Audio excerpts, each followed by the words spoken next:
Welcome. In front of me is an HONOR Magic7 Pro, and today I will show you how to boot this device into recovery mode. So, to get started, let's hold the power button, ignore the Gemini, and then once you have the boot options show up, select power off. Device will turn off, and once it does so, you want to hold the power button and volume up at the same time.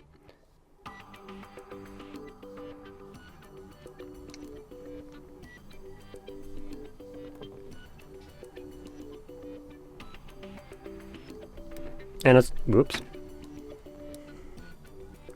Now it looks like you might want to let go of the power button when you see the HONOR logo, as holding it for too long. When you let go of it in this menu, it seems like it accepts restart as a command when you let go of it, which is pretty annoying.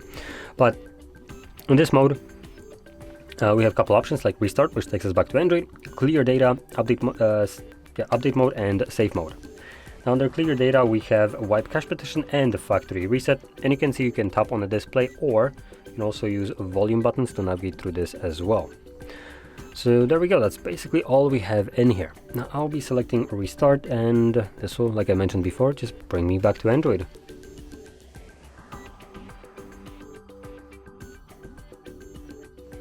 And there we go. So if you found this video helpful, don't forget to hit like, subscribe, and thanks for watching.